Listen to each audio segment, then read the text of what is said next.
session is the General Assembly Forum. We have a distinguished panel of General Assembly members that represent various parts of the state. We're here to talk about important county issues and issues that the General Assembly members feel that are important and that they're going to proffer and put forward in the 2014 session. Let me begin by introducing all three of our panelists. To begin, start on the end, Barbara Favola. Senator Favola is a resident of Arlington, has been our resident of Arlington since 1982, and she represents the 31st District. From 1997 to 2012, Senator Favola was a member of the Arlington County Board of Supervisors, and she served as chairman in 2000 and in 2004, and vice chairman in 1999, 2003, and 2011. And in 2006, Virginia Governor Tim Kaine appointed Senator Favola to a 4-year term on the State Health Board. Senator Favola serves on Virginia's Senate Local Government Committee, Rehab and Social Services Committee, and Transportation Committee, and is now chair of the Women's Reproductive Health Caucus. And many of you know Senator Favola. She's been with us all weekend, and she is a friend of VACO, has worked in leadership here with the association, and we appreciate her efforts this weekend and in many years in the past. And so it's nice to have you with us.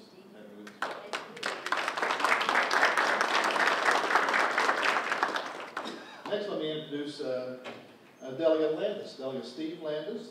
Steve has served in the Virginia House of Delegates since 1996 and has represented the 25th District in the Blue Ridge Mountains, including parts of Albemarle, Augusta, and Rockingham counties. And as many of you know, that's just down the mountain. We call that just down the mountain. Right now, Delegate Landis currently serves as Vice Chairman of the House Education Committee and is the first non-attorney to serve as Chairman and member of the Virginia Code Commission.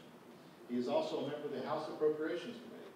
And we're excited that we know that the House Appropriations Committee is going to be looking for a new chair sometime this year. So we are anticipating that we have good news. Thank you, Delegate Landis, for being here with us.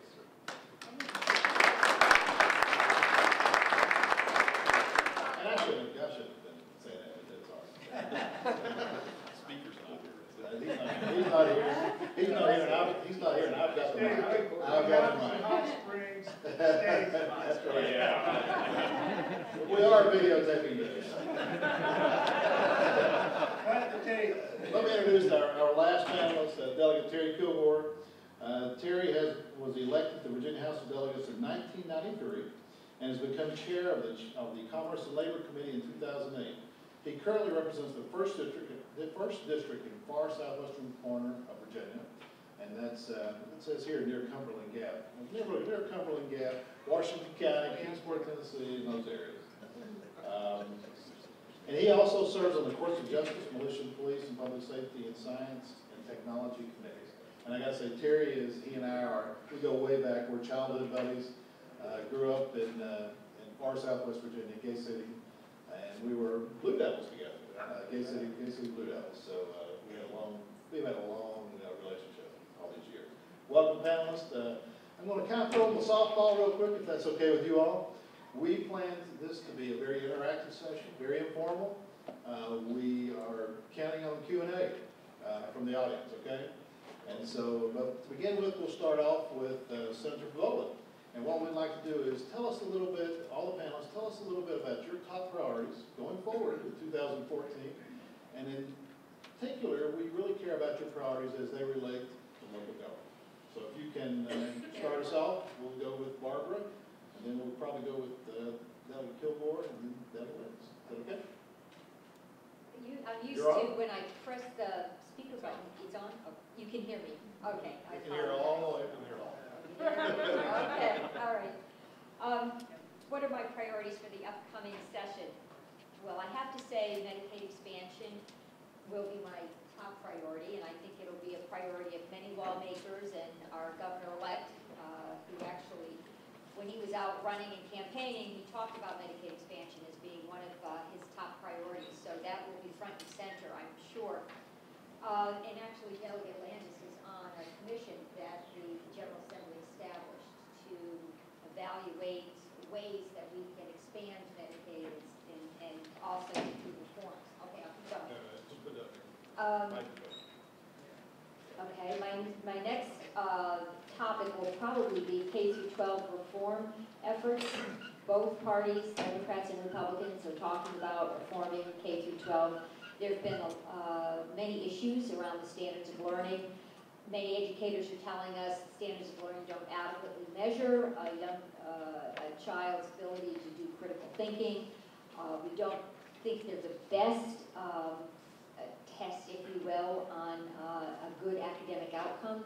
So there will be lots of proposals, I expect, on reforming K through 12. Now, being a former local supervisor, I am well aware that your issues evolve around funding. Fully funding, the state does standards of quality, and ensuring that the pass-back is generous enough so your class sizes don't grow. I am familiar with all of those issues, and I'd be happy to take questions in that area. I don't want to take up too much of your time now.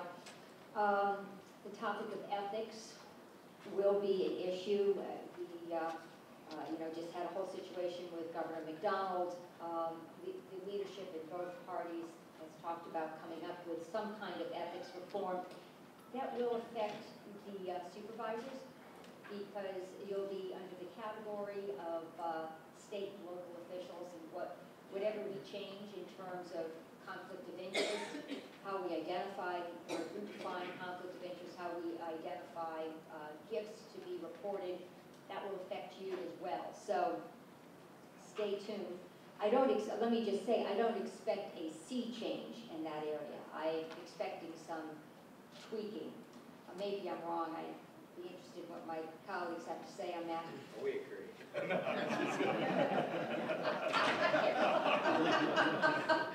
We're very agreeable today. That issue, yeah. Yeah, that issue.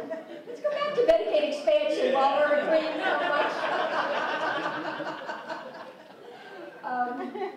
Okay, well, I've got another topic on this nice, agreeable path, and it is the area of mental health. I am going to put in a budget amendment that will, and you may be interested in this, that will enable community health centers to apply for a grant if they're willing to establish a memorandum of understanding with public schools, as long as the community health center will commit to providing 24/7 availability of services should the school system need it, and the community health center would have to commit to having some regular presence on site at the school. So our young people can have access to a mental health counselor or any other mental health service that the community health center would traditionally provide. This has been, I've been involved in this topic for many years. I've been involved in the community services boards, and this is something that is identified as a best practice. I'm bringing it up this year because I think the timing is right. We've had episodes of really drastic violent behavior across the country, and experts are telling us what's going on is we're really missing people who need mental health services, and if we can catch them earlier and get them on a good path, we would be able to prevent a lot of things. So I'm committed to doing that.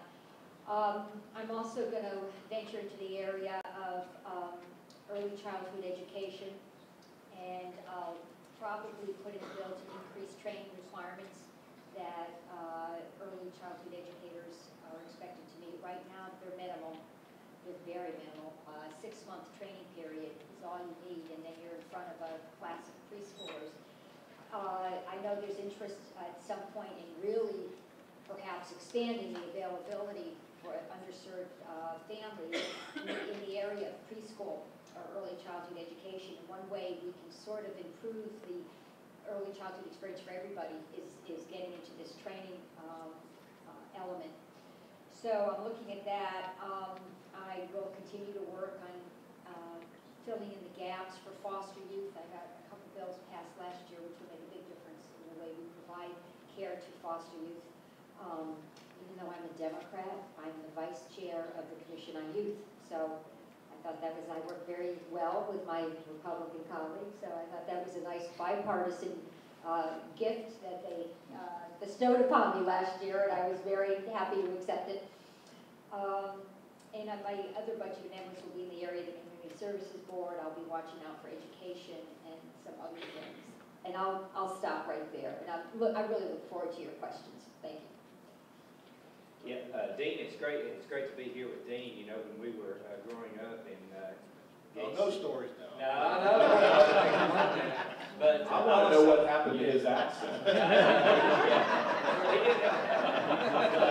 Anyway, Dean was a year ahead of me, but Dean was quite a football player in high school, and it was great when I saw him graduating because he was killing me about every day in practice. I must tell you, but he went on and had a great college career down at Happy State, and now he's doing this. So I was surprised he didn't show up. I was surprised that he didn't show up for the alumni football game that they had at Gage City recently. But, yeah, I was too. They talked to me and, oh, you're crazy. I got to work Monday. But anyway, it is great to be here. Great to be here at Payco. And when we talk about positions and number one, or some of our top priorities moving forward, I think the number one priority we have to do as a state is we have to keep Virginia as the best place to do business. We've won that award 3 of the last 5 years. We're always participating with Texas and competing with Texas, and of course Texas has a much bigger state, but in order to do that, we have to have the economic environment to create jobs. We have to continue to invest in creating jobs, and that's some of you all have to continue investing in creating jobs because I find that a rising tide floats all ships. So we really have to be job creators. That's going to expand the tax base for you all. It's going to expand the tax base for the state, and I think it also puts people back to work. And so that's the number one priority that I'm going to have is to continue to create jobs, have an environment that we create jobs. And I will tell Barbara, I did have a call from the governor-elect, and he was telling me that's going to be one of his top priorities. So I said, hey, then we're going to get along great. And so we look forward to working with them on that. But there's going to be a lot of other issues. Ethics is going to be a big issue, but we have to be reasonable about ethics reform. It affects you all, it affects us, and what we do. I mean, you see, in states where they ban everything, it doesn't work. They find ways around it. In Congress, it doesn't work. They find ways around it. So we have to be reasonable. I think all in all in Virginia, we have a very clean state as far as ethics goes. I think, there will be some tweaks, but we've got to be reasonable about that. The budget's going to be a huge issue this year, and that's why I'm so happy on the floor I sit between Steve Landis and Kurt Cox. Those are my seatmates. So I'm just sitting there looking back and forward when they're discussing the budget.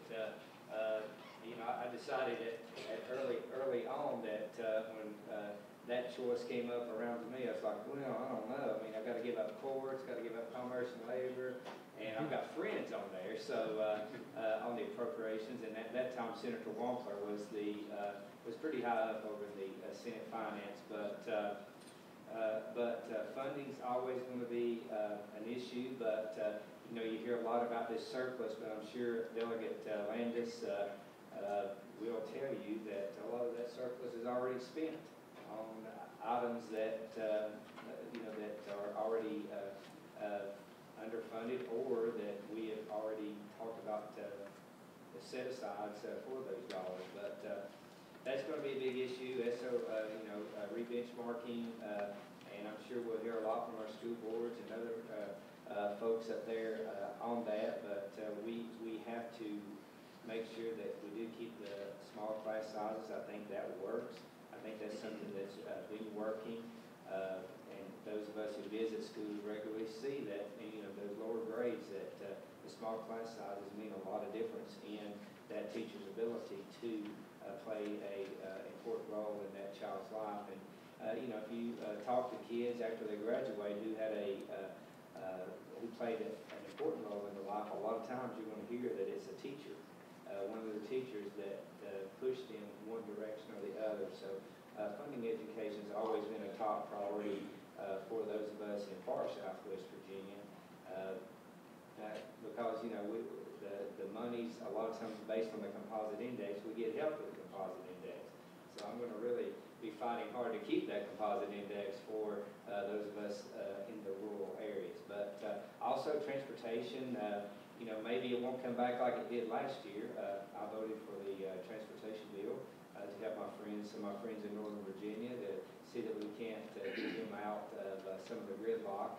But also there's statewide issues there with 81, any of us that have to travel like 5.5 hours up 81 to get to Richmond, closer to 6 other state capitals, by the way. And if you get to Richmond, you're going up 81. So we need improvements on 81. We need improvements on some of our secondary and some of our, you know, we need that unpaved road fund replenished. So anyway, there's a lot of needs out there for those of us in rural areas. But Dean, I've talked long enough. I'm going to turn it over to Delegate Chairman Landis. Is that what you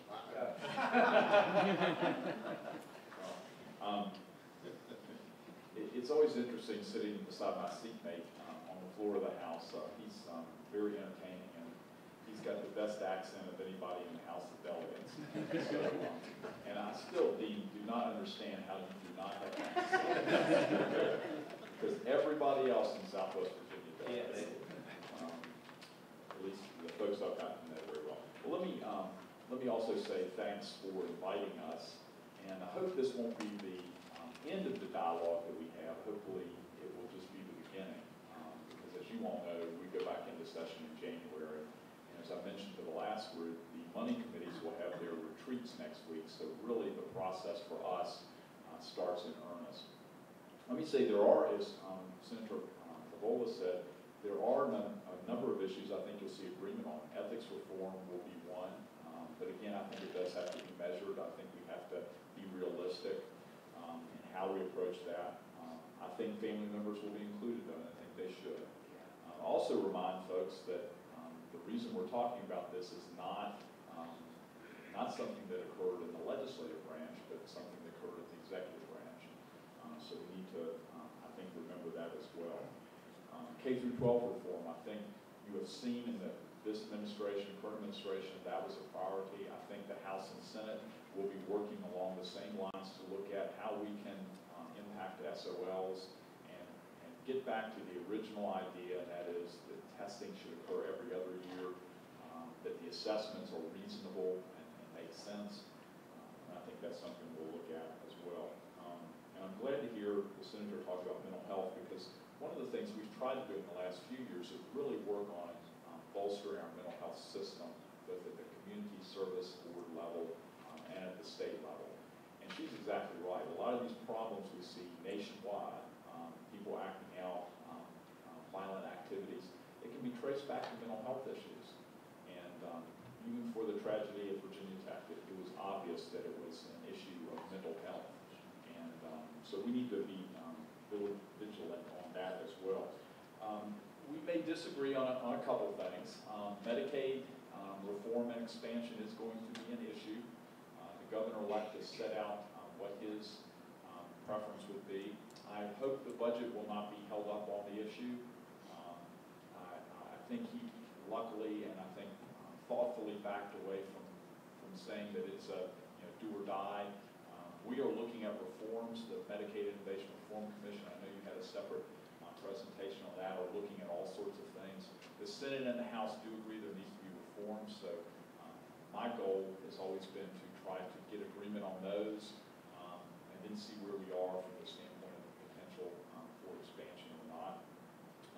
If somebody has a question, I'd be glad to give you more of my opinion on that.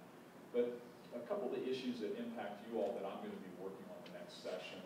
One, you all were very helpful, and also the planning district commissions, in trying to come up with a process for those of us in the legislature that can be better equipped to know what the fiscal impact is for legislation that the General Assembly enacts or considers, and that impact on the local governments. And David's here.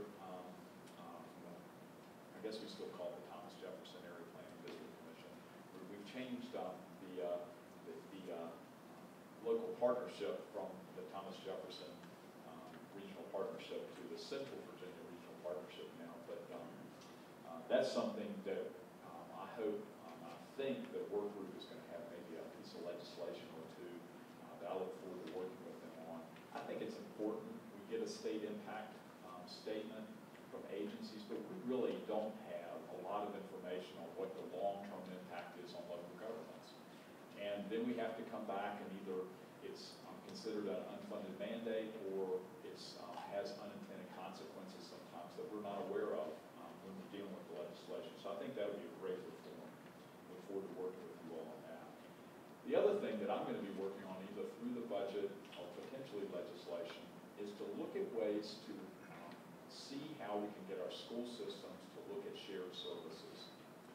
In many parts of the Commonwealth, including the areas that I represent, we have independent cities and county school systems, and a lot of times they don't share some of the services that would seem to make sense, whether it's transportation, whether it's food services, whether it's maintenance.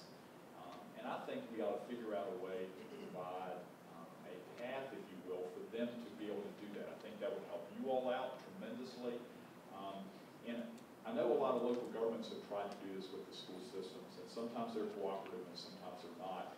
But I really do want to look at the next year of ways for us to incentivize and to really work with you all and the local school boards to find ways to do that.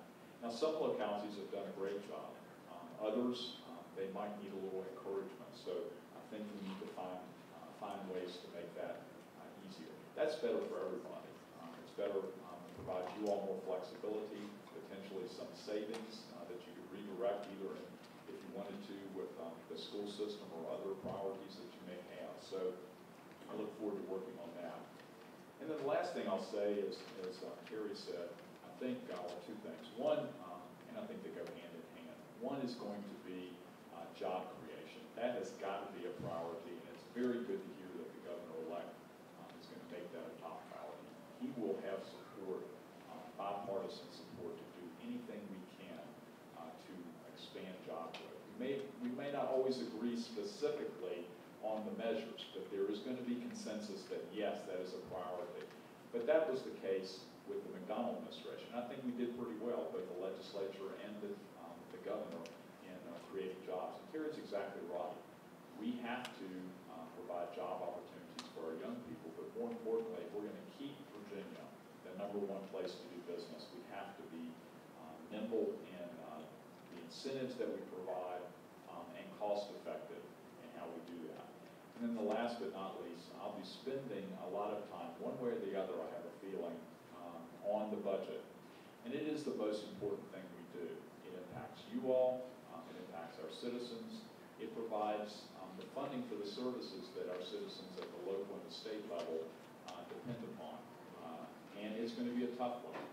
We talked about the unfunded liability issues for teachers and the local government's responsibility and the state's responsibility at one panel already.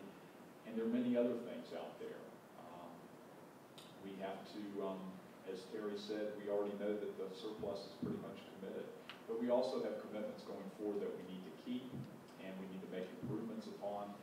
And that goes back to job creation, because the better the state does, the better you all do from a local government standpoint. Those state coffers increase and the revenues there for you all as it is for the state. And that's what we've got to work together towards.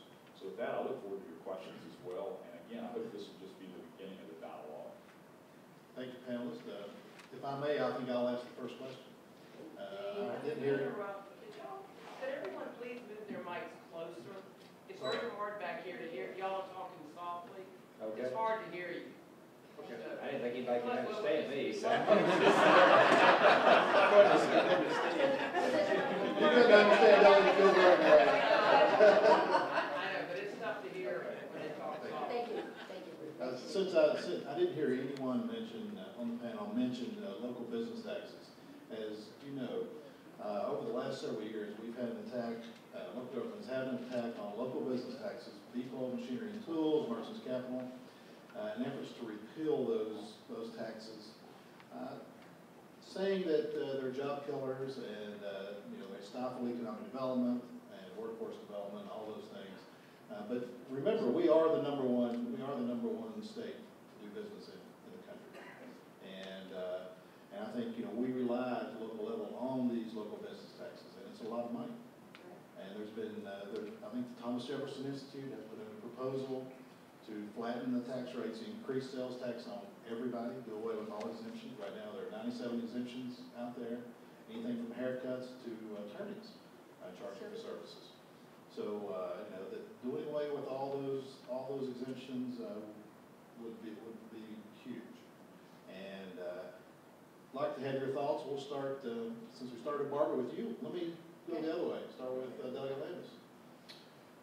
Well, as you know, we have had a lot of discussion about machinery and tools and people in particular. And when I talk to a lot of local government folks, they agree that it makes sense, but there has to be there's got to be a way to hold the localities harmless, and that means a replacement of some sort. The speaker a number of years ago recommended having a percentage of the state income tax go back to localities if we were to do away with B-pole and machinery and tools. I like that type of idea, but I also know that some localities would benefit more so than other localities. So I think it's going to have to be a combination of that and maybe the sales tax or the sales tax. So I think that's something we need to consider. I've made the commitment to the 3 counties that I represent parts of that I will not vote to do away with machinery and tools and B-pole unless we replace it with or allow the local government some opportunity to raise and be held harmless by losing those 2 revenue sources. But we'll see. I'm not on the House Finance Committee, so that's to some of my other friends to make the determination. I just spend the money. I don't raise it. I agree with Steve. If something does happen with B-pole or machinery, we just have to make sure that the counties are held harmless. But retirements have been, some of the retirements that occurred will take care of some of your issues because some of the folks that retired were pushing these issues. Outgoing finance. The outgoing chairman, he's a good friend of mine, but he really pushed this issue. But I think we have to hold the counties harmless. I agree with what Steve said. If that is, if we do look at that, we have to look at sales tax, have to look at income tax, and those affect my area a little bit different. For the senator, the income tax would really help her more than it would help me. So we'd have to look at all that to see how that it would wash out in the end.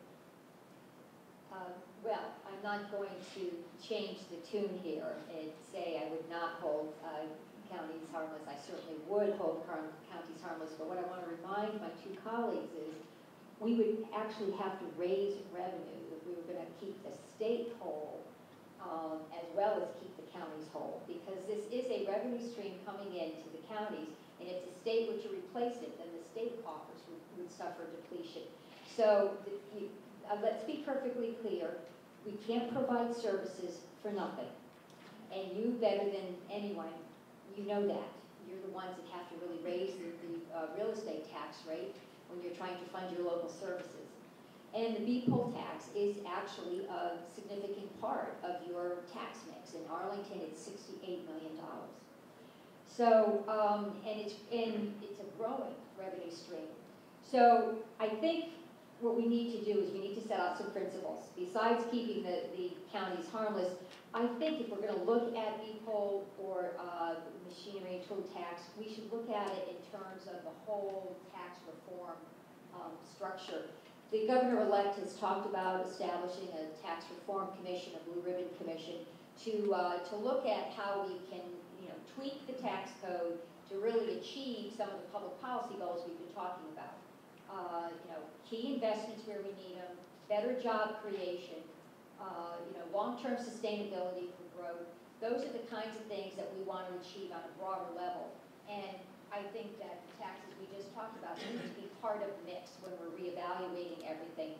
I also have informally advised some of the VACO folks that we should try to peel back the onion and listen to the arguments that the opponents of the taxes are putting forward. Maybe we can address their concerns, and one of the concerns is consistency. And, they don't like having to deal with a different set of rules in different parts of the state.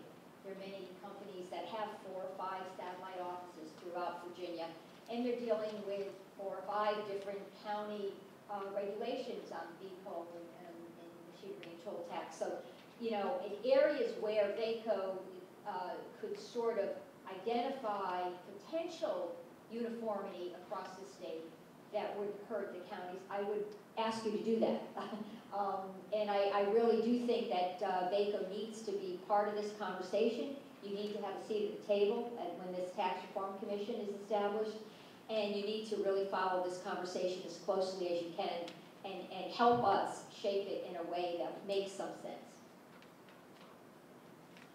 All right, I'd like to open it up to the audience. Question? Thank you. I'm glad to be here. I'm Don Wiggins from York County, and this is Walter Randall from York County as well. For years, Walt and I have served on the Criminal Justice Board. Now, this was put into effect by the General Assembly. They decided that all counties should have a criminal or be involved with the Criminal Justice Board. So, I want to tell you about one of our biggest problems, and both of us having served on this as representatives of our county for years. We have what's called a colonial criminal justice board, which takes in York County, James City County, Buchanan, and Charles City County. And of course, we have representatives from each one of those counties on the board, plus our sheriff's department.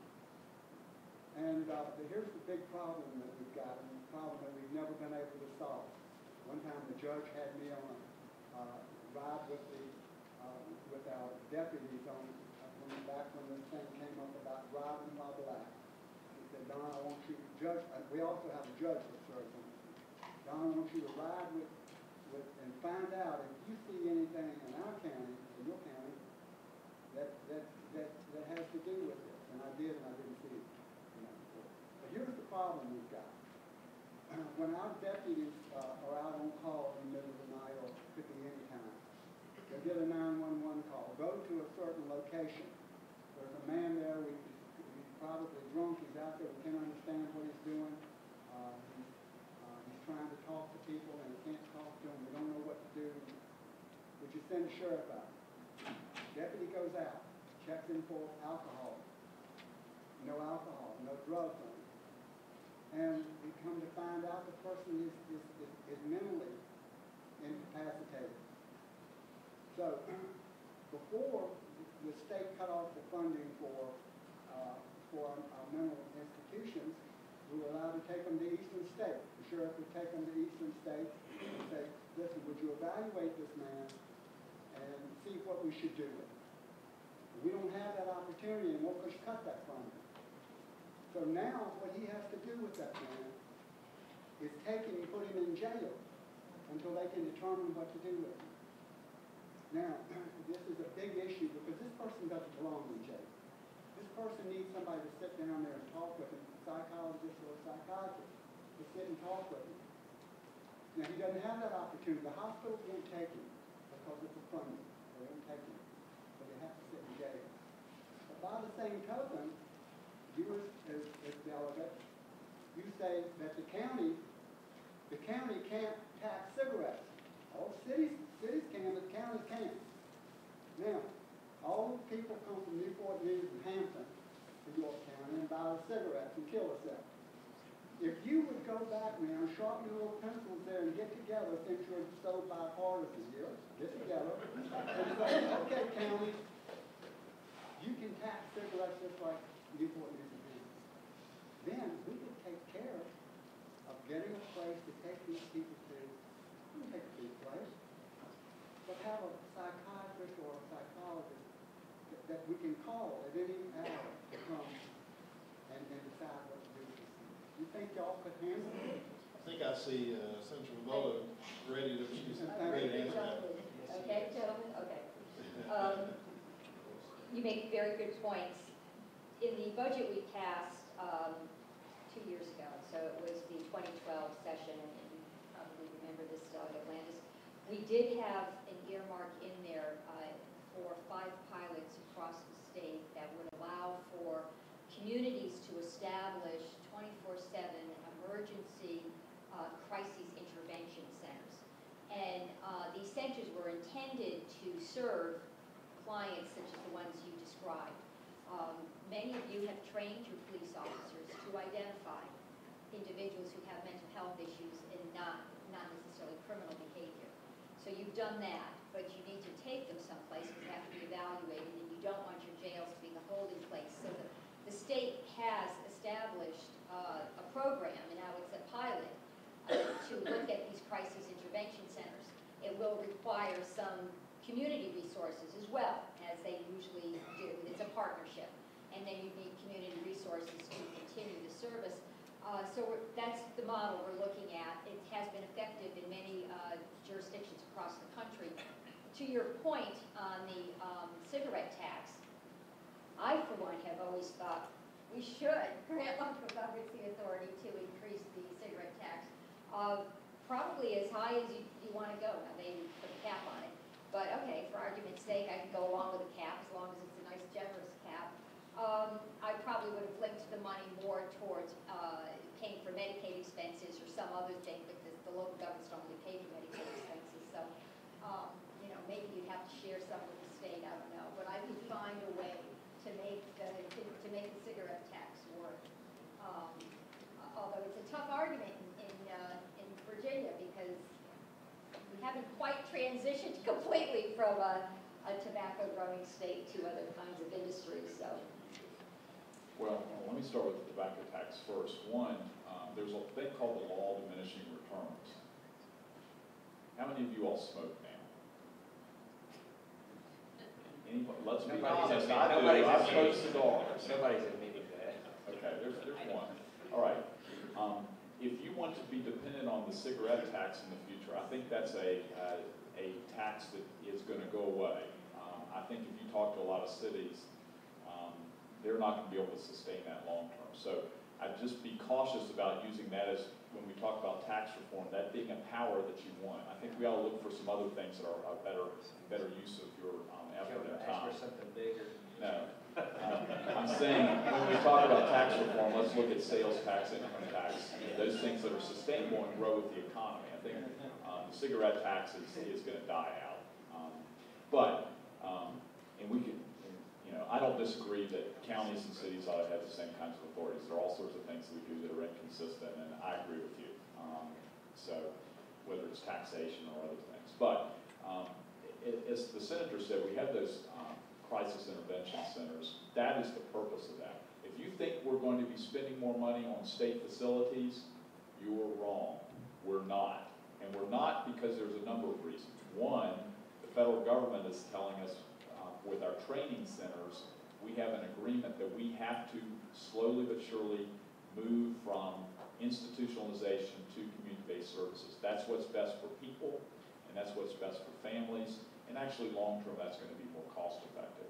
With our state facilities, we will have, and we do need to rebuild some of our state facilities, Eastern State, Central Virginia. We've just rebuilt Western State, and I support that. And we need to consolidate some of the other ones that we still have that are older facilities that just don't make any sense any longer. But we're not going to be replacing those, if you will. We're going to be consolidating and building newer facilities that are more cost-effective. And we need to look at the bed size. You're exactly right. In some areas of the state, you can't get access to mental health services because the hospitals don't have it. But if you think we're going to expand what we've had in the past, that's just not going to happen. We're moving to smaller facilities, more cost-effective. More importantly, we're moving towards community-based services. That is the direction for mental health, and actually that is the best way. But having said that, as the senator said, we need to play a role in that with the CSBs. It's not just your responsibility, it is our responsibility. And we really are hoping that those crisis intervention centers will address the problem that you're encountering. One thing I would suggest is if we don't have one of the pilots close by, you need to talk to the local legislators and make sure we've got one that's going to serve you all, and more importantly, that your local law enforcement and the community services boards making that connection that that service is out there for one of those pilots, because I think that is going to be the key long term. But it is going to take some money. But again, as we consolidate and we move those facilities to right size them, if you will, rebuild newer facilities, we'll have some dollars freed up because we're going to be shutting down or consolidating some of those older facilities. And the idea is to put part of the funds into the community-based services and this crisis intervention centers would be my preference. But I'm just one of 100 people, so we've got to convince some of the others, like Delegate Kilgore. Next question. Couple, as you're talking about wanting to make us friendly to business, one of the things that you all have done in the last couple of legislators that have just killed us is the Stormwater Management Act and the way it's being enforced. You all have a set fee from the state that we have to collect and give you 28%. If we want to incentivize an industry, if we want to build our own industrial park and do that work in our park, we still got to give the state 28% of that money. We cannot, these are types of things that localities can use to attract businesses. But we're not allowed to because of the outrage. First off, 28% is outrageous as far as I'm concerned when the localities are doing the work. You're going to see several things coming out of the legislative package from VACO, from Environmental and Ag Committee, that addresses some of these concerns. But recognize that these are ways, things localities can do with their own staff to save industry dollars when they're coming in, that we're not allowed to, simply because we got to give the state the money whether we collect it or not. The other option you all talked about was the depot, or the other taxes, and you say you want to make the localities revenue neutral. Understand that counties do not have the sales tax resources that cities have. We don't have the big shopping centers. When you give a sales tax, it may help Stanton and Waynesburg, but it's not going to do a whole lot for Augusta County. It may help Harrisonburg, but Rockingham County gets hurt by it. And if you look at a one-size-fits-all picture across the state, you have to be real careful. Thank you. I've heard from most of my boards of supervisors about the stormwater issue, and I'm sure there's going to be legislation that comes up this year to attempt to address that, because it does sound, like you say, 28% does sound a little high, but as some of these programs start, you start with good intentions, and then you get into it, and then you have to come back and tweak it. So that's something that I'm glad to hear from you all, that other parts of the state are facing the same, some of the same issues that our part of the state is facing. So I think that I, for one, am very interested in addressing that as we go forward. And I agree with you that one size fits all. It's not, what works in Arlington or what works in Augusta may not work in Wise or Scott or Lee. So I agree with you on that. When we look at this, we have to look at the whole picture. So I will pledge that to you. Y'all want to jump in? Well, Larry, one of the things I think, and I agree with Terry, I think that the fee rate is high, but I think you also have to understand, and you all know, that the Chesapeake Bay agreement and the additional requirements by EPA have somewhat tied the Commonwealth's hands. Wait a minute, my water doesn't go to Chesapeake Bay. Yeah, but the rest of us, it does. It was a state agreement. I don't think you're going to get a pass on that. Hey, I tried. But that's partly the reason for some of the additional dollars that we've had to pump into the system, and things we've had to require you all to do that we had our druthers, we wouldn't do it. But for the Bay. Now again, we can debate back and forth about how far we should go and whether certain things are cleaning up the Bay or not. We're actually seeing some progress, which is good, because the more progress we see, I think the more flexibility EPA and the feds will start allowing the states in the Chesapeake Bay watershed to have once again. as you know, it's with farmers. I mean, we've got EPA now regulating farmers, which I've had a real hard time figuring out how the Environmental Protection Agency has anything to do with on the farm and how they actually produce what they do on the farm. But that's a battle for our federal representatives too. And you can always talk to your U.S. senators and your congressmen about that. But I agree with you. And as Terry said, I think we need to tweak to make sure that we're not charging you all any more than it really costs the state to provide the service. That's what we should be looking for related to that. And I think you'll see, as Terry said, some folks working on that. And I'll be glad to work with him or others. I'm not on the agriculture, natural resources committee, but are you on that committee? Used to be. Used to be. I know I used to be too, a long time ago. But we'll talk to our friends there. The other thing I would say on that issue is I think Ed Scott, who just got reelected, so anybody in Culpeper, Madison, those areas, I know I saw one lady from Madison, he'd be a great one to talk to because he's going to obviously have a lot of say. I think he's in line to be chairman of that committee on the House side. And Senator Hanger, Larry, your senator, is the chairman on He's that. well aware of it. Okay. There's a slightly different way of looking at this as well, and I know we need help from the federal government, but it may be possible for local jurisdictions to meet certain target reductions in the pollution factor, however it's measured, and that could be in lieu of perhaps a payment, a direct payment to the state, but you'd have to, that could be a challenge. We'd have to have a baseline, we'd have to know what we're measuring, we'd have to actually be able to achieve the reduction in pollution, stormwater pollution that we're looking for. But I know that there was talk at the federal level of perhaps looking at regulations that are a little more flexible than what we currently have. Next question. Matt? Thank you all for being here, and taking the time to spend time with us. I don't think anybody in here sitting back here would disagree with me, but one thing I really rail against every board meeting is unfunded mandates. And I would like to hear your comments, namely on VRS and the Line of Duty Act. Because that's really made us raise our real estate rates, and it's hurting our localities. VRS Line of duty. and Line of Duty Act.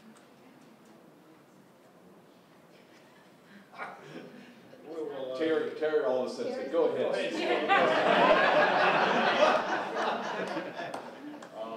Did that Line of Duty Act come out of the budget, right? It did. That's what I thought.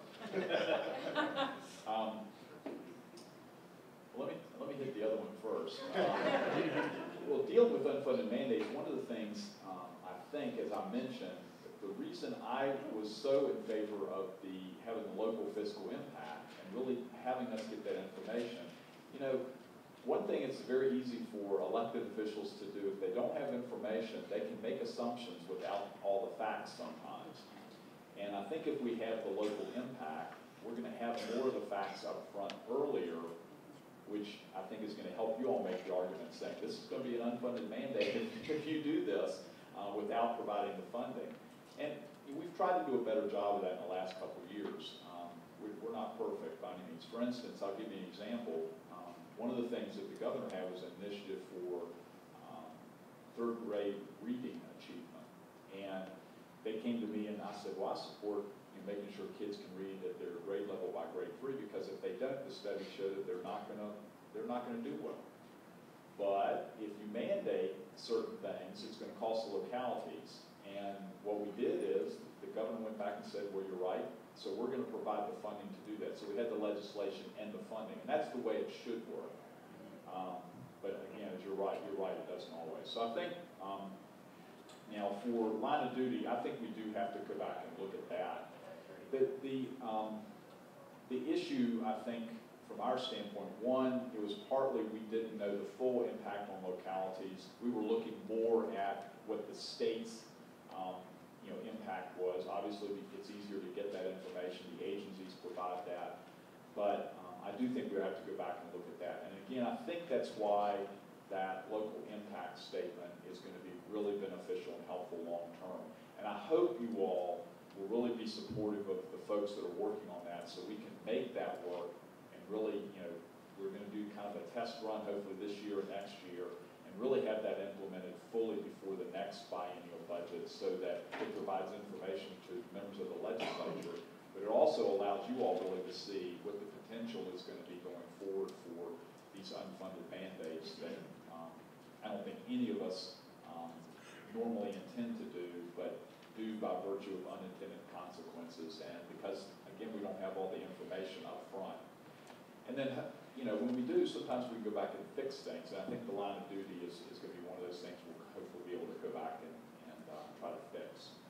And I think Steve is exactly right on this local fiscal impact, because, we're in a 60-day, 45-day, 46-day session, depending on which year, and you're sitting there trying to, and you're getting all these comments, this school system says it costs this school system says it costs that, and you're trying to do all those figures, and you don't really have an exact figure, and then you're voting based on information that you're told or you heard, and it's not, it's not sitting there right like we do with the state. It's sitting there right on the, right in your bill book, and you see, hey, this has a fiscal impact of X millions of dollars.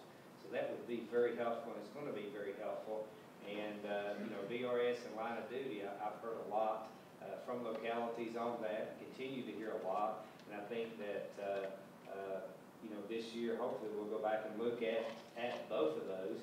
We did, we did try to work on VRS the last couple of years. I know we've made some great strides in trying to address those issues, especially, where we're unfunded. So hopefully, we'll continue our work in that area.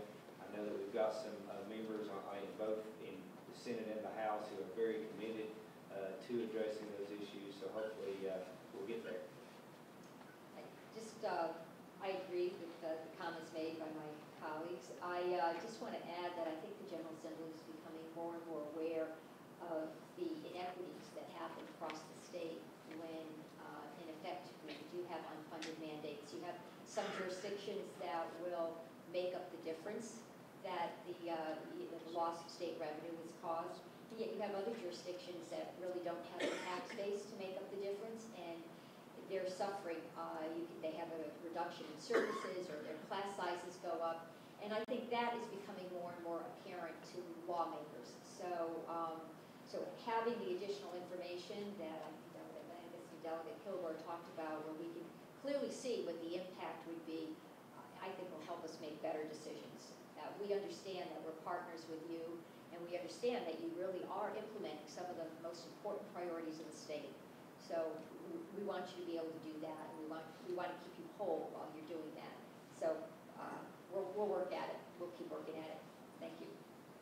I just want to say, there are about 6 chairs up here in the front. If you all, we don't fight, really. If you want to come up, here, Billy the front row. Billy Geiger, I think, has a question. I'm going to ask you an education question. Education. I'm a teacher, but it's not going to be at my level. Many of our communities have diverse school-age populations.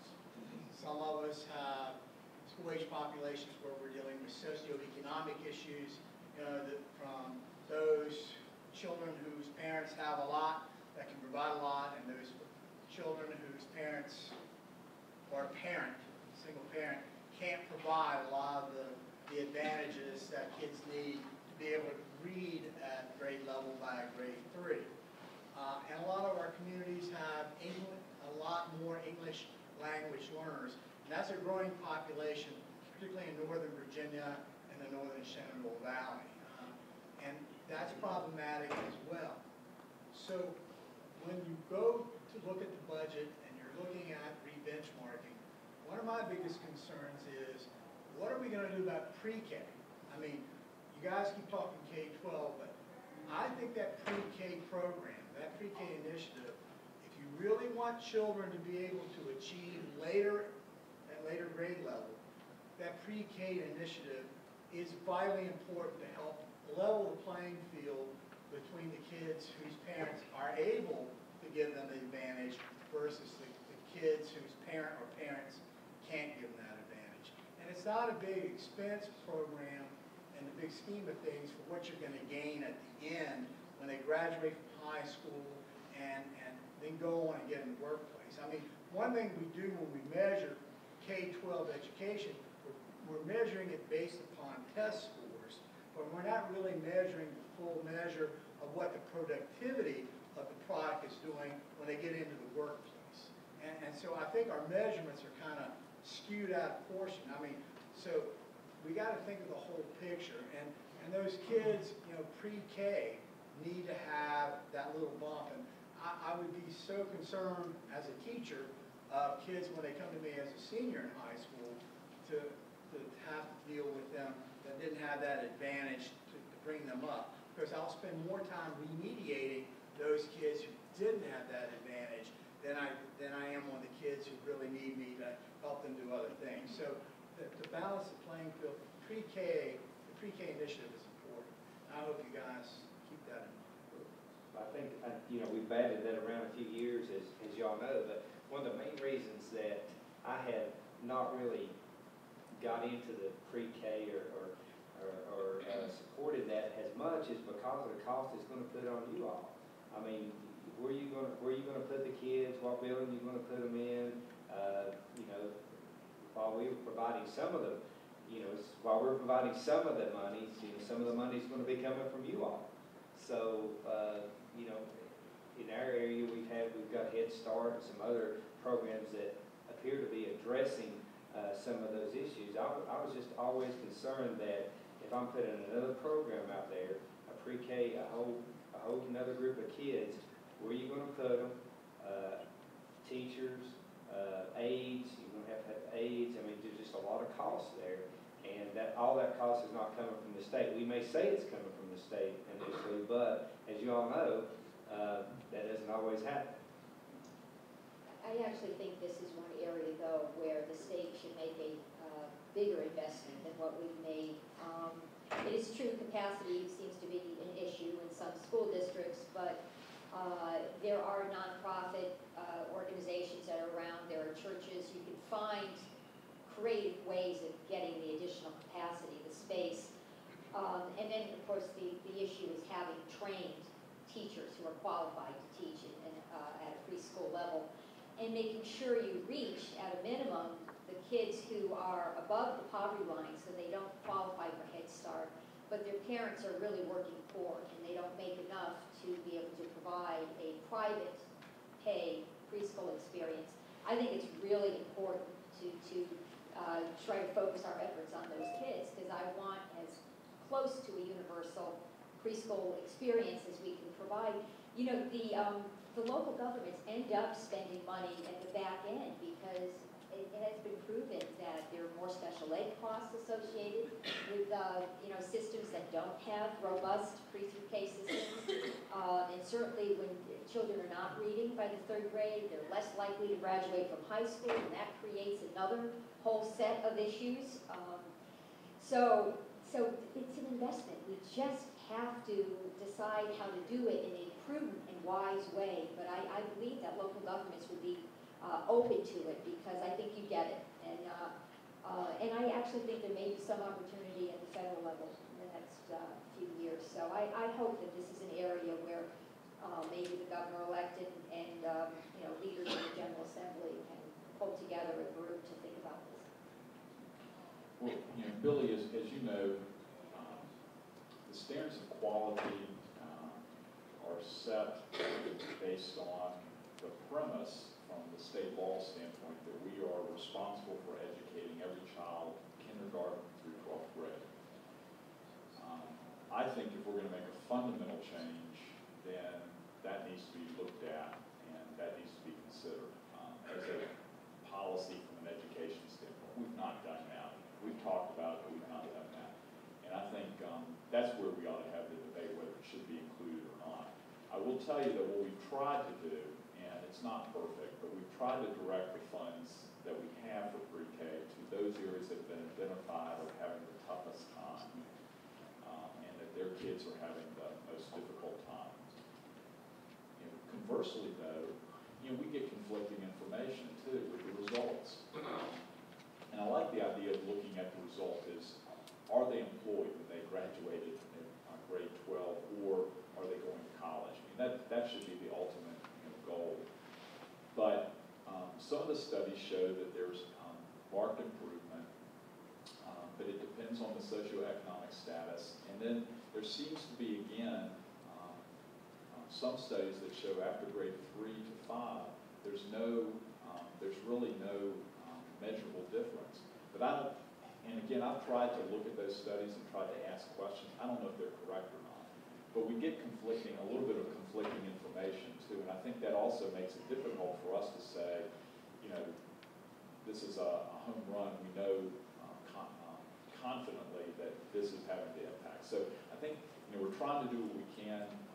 We're probably not where we need to be. We probably need to have that bigger SOL or SOQ discussion of our standards, and is this going to be part of our standard for, is it pre-K through 12 or is it K through 12? And, at some point I think we will have that debate. Question? Louise Burge from Gloucester County. And this one actually won't cost y'all any money if you would consider doing it. I'm in a coastal community and we're dealing with the EPA regs and Chesapeake Bay regs. And one of our issues is we're trying to expand our sewer system. And unfortunately, we've had the right to ask people to connect to our water system for 20 plus years. I don't think we had a sewer system going back in that moment. We now are trying to expand it because we have a lot of failing systems that are polluting the Chesapeake Bay. We have to come hat in hand and ask permission to be added to the list, to be allowed to consider requiring hookups to our sewer system, because we are not allowed to do it.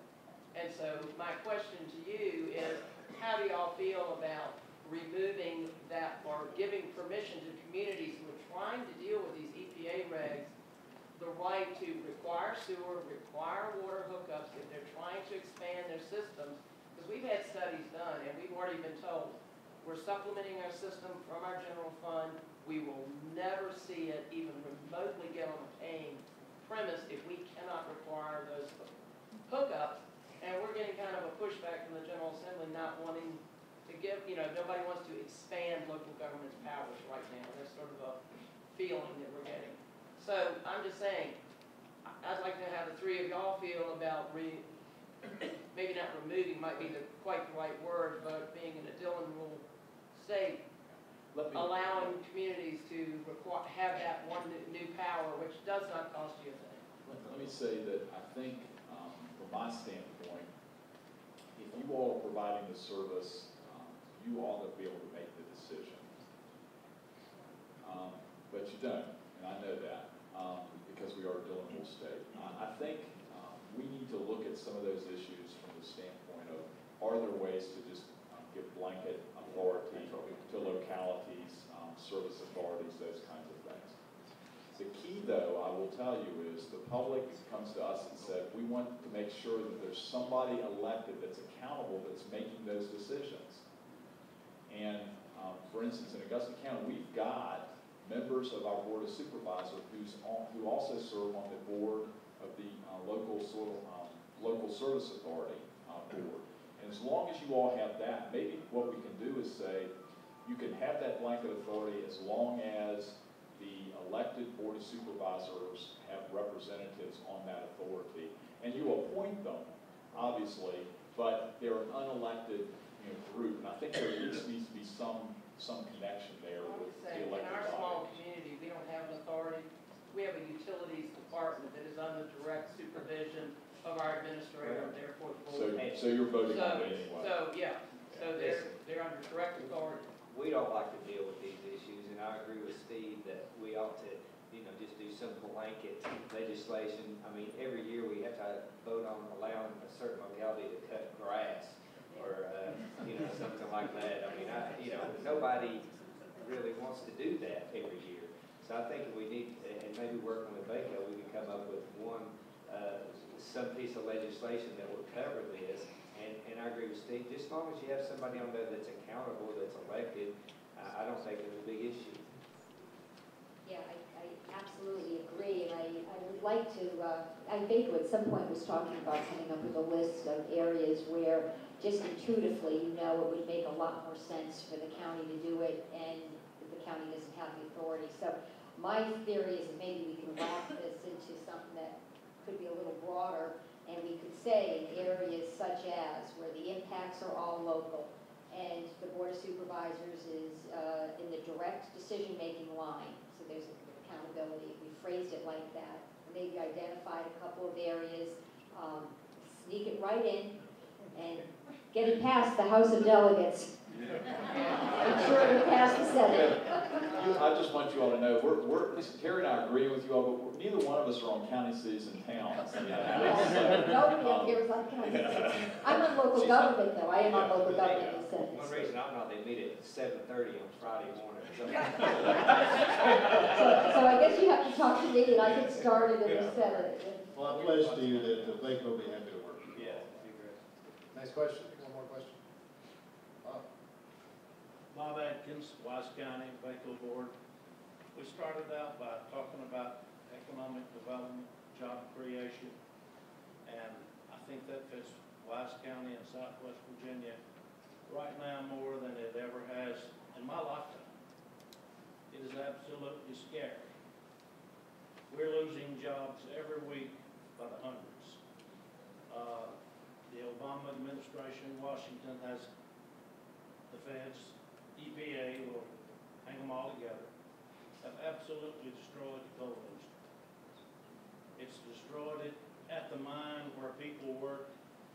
It's destroyed it in the trucking industry. Railroads are suffering all the way to Point Comfort when they put it on the ships. Something has to be done. The partnership needs to look at job creation. I don't know how we're gonna make budget. And I think Wise County is probably affected by it more than anybody else, but it's in Kentucky and it's in West Virginia. Our coal severance tax has dwindled down to almost nothing in the last year. And that has kept us going. We funded education, we have helped out with the general fund, which probably should never have been done in the first place. Put that in the general fund and get accustomed to having it like it's a gift from heaven. But anyway, something needs to be done. Our people, now they're in the first round of unemployment.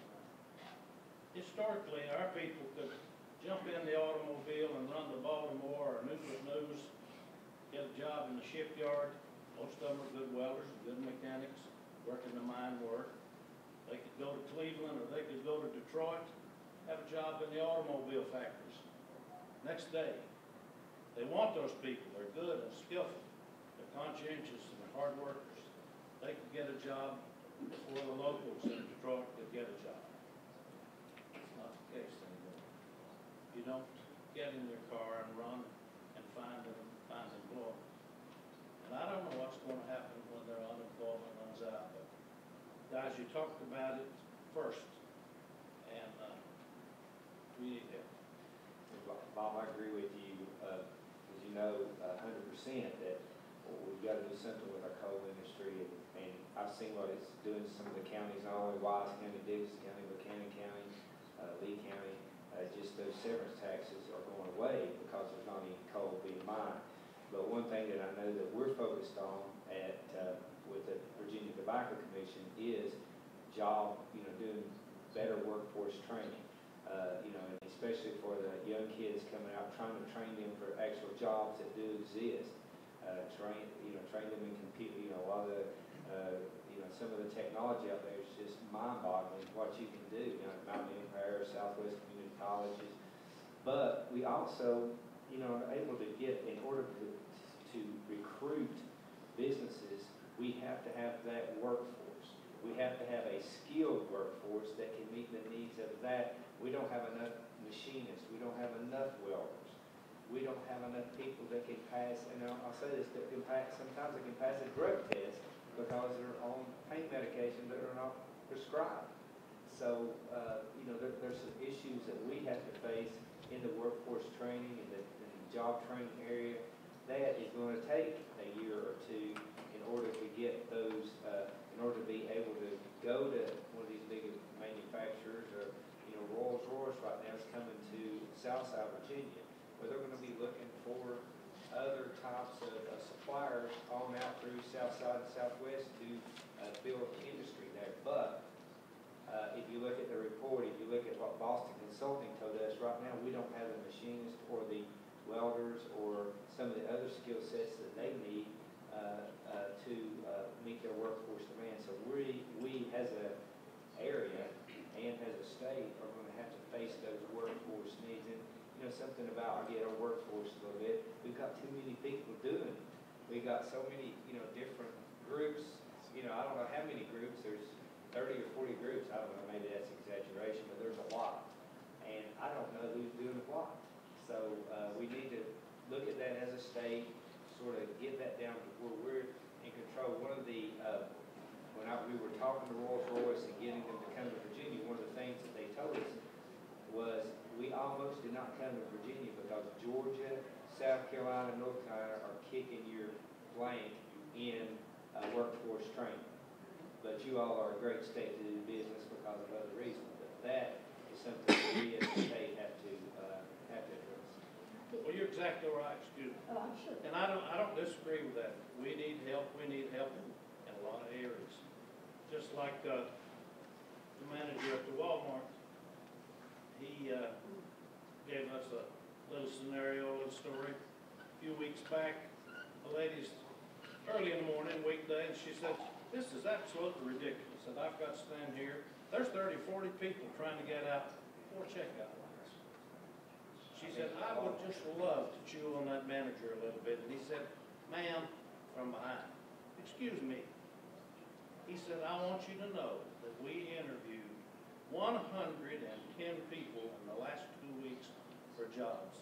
And he said 96 of them couldn't pass the drug test. Now, that's not just exclusive to Southwest Virginia now. It's all over the country, but we're suffering terribly, terribly bad. And I like what you said about shared services and schools and that kind of thing. I've got a great interest in trying to see something done. We don't need to duplicate things over and over and over. So. One of the elements, when we had a whole workshop on this at 11:15, but you know, Medicaid expansion, as I mentioned earlier, is going to be a priority in the General Assembly this next session. And one element to Medicaid expansion is the creation of jobs. And over a 8 to 10 year period, analysts are telling us that about 30,000 jobs will be created. And they'd primarily be in the southwestern part of the state. And there would be different delivery systems. We would have, since more people would need a medical home, I think there'd be some incentive, certainly Dr. Hazel believes this as well, to create, you know, community health centers and places where people can go and get treatment easily in their community, and perhaps have more nurse managed or nurse practitioners rather than just all physicians providing the care. So to make a long story short, and Delegate Landis actually is on the Reform Commission on Medicaid, I think we really do have to look at Medicaid expansion in all of its multiple facets, because there are some significant community enhancements that would be fallouts, if you will, from expanding Medicaid. And it's something that not only do we need better health outcomes, we need people who are going to the emergency room now because they cannot afford to go to a doctor. So they're going at the point where they have the most serious point in their illness, and they're getting the worst outcome, and it's costing you and I, through higher premiums, the most. So we need to change that model, and we need to come up with a rational model, and the federal government is providing an opportunity for us to do that. And I think we have to seriously consider walking through that door. And I do applaud the commission for coming up with some reforms that I do think which are very helpful and should be applied to the current Medicaid population. So I'm keeping my fingers crossed. Well, let me say that First, I'm going to address the Medicaid issue because I'm not sure the job growth is being caused by Medicaid expansion, maybe some other things, but potentially in healthcare. And that may be a sector that we know is growing, and that may be an opportunity. But for coal, I think if the administration continues down the road, and unfortunately the incoming gubernatorial administration seems to agree, then we've got to look for other opportunities to utilize that natural resource. And one of the things I think we need to get on, and I think the Tobacco Commission has worked on this as well, is looking at research related to what are the alternative uses for energy utilizing coal in a clean, more environmental friendly way. And I think that has some promise, whether they're talking fuel cells or whatever. And I'm not smart enough to know how they're going to do all that, but there seems to be some information and studies. And I think we need to push that along, if you will, to help Southwest Virginia. And I think there's some other things we can do. Those of us that represent rural areas obviously understand the problems that you're facing and want to try to help be part of the solution to those problems, not only Southwest, but also Southside. The other thing I'll say about Medicaid expansion, if you like what the federal government's done to you from the standpoint of the EPA regulations and this federal administration, then you'll love what they're going to do to us with Medicaid expansion. Because the problem is, folks, where are they going to get the money? Where is the money going to come from long term? Have they balanced their budget in 4 years? No. Have they been able to cover the cost of things that they're asking the states to do? No. Have they been able to provide you the funding that they promise all the time? No. So why in the world are we going to trust that the federal government is going to provide the money for Medicaid expansion? They have to balance their budget at some point, or the United States government is going to be like Greece or Spain or some other country that can't have a reputation of being fiscally responsible. And at some point, Washington will get it, and they'll do exactly what we have to do, and that is balance our budget just like you all do. But I have no faith that the federal government long-term is going to provide the funding for Medicaid expansion. And I, for one, am not going to set Virginia on the course to go towards accepting something that potentially is going to cost the citizens and you all funds in the future. Because if we don't get those funds from the federal government, where are they going to come from? The Commonwealth of Virginia. And you know where that's going to come from? It's going to come from you all. Education, public safety, because those are the only other areas we have, unless our economy grows at an exponential rate that I just don't think is going to occur. At least the economists are telling us, at least for the next 2 to 4 years, is going to occur. So I have some very grave concerns about whether expansion is best for the fiscal health of the Commonwealth. And those jobs that the senator talked about, most of those jobs are going to be there anyway. You know why? It's because of people like me and Terry and Senator Pavola. We're probably all baby boomers. And all of us baby boomers are the ones that are putting all the stress on the system anyway, with Social Security, Medicare in the future. I'm into a certain extent Medicaid. And those healthcare jobs are going to be there because we have fewer doctors, we're going to have more nursing staff, more physician assistants. So the job growth numbers that get bandied about Medicaid expansion, I think they're going to be there anyway, just because there are just more of us that need those services in the future in the healthcare field. It's just a matter of the market.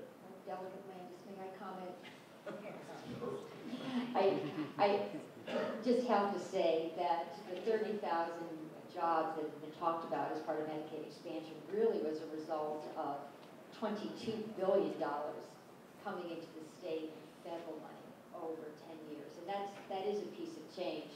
And although I do respect Delegate Landis' view and his approach about worrying about the entire federal deficit, I am not comfortable telling my Virginia voters that $5 million a day that Virginians pay to the federal government in taxes is being shifted to other states who are choosing to expand Medicaid and to cover their uninsured. So, I have a problem with that analogy. 25 states have participated in Medicaid expansion, and some of them they have Republican governors, some of them have Democratic governors. Remains to be seen what models they're going to use or how effective they'll be in actually reaching all of their populations. But in Virginia, it's 400,000 individuals who would be eligible for this expansion, and they're all working people. And I've just been given the clue to. Well, we are at time to end our panel presentation. And again, I think this is only the beginning of the conversation that we have, hopefully we have, with our state delegates and senators. So I want to thank you all for being a panelist and being with us. Really glad.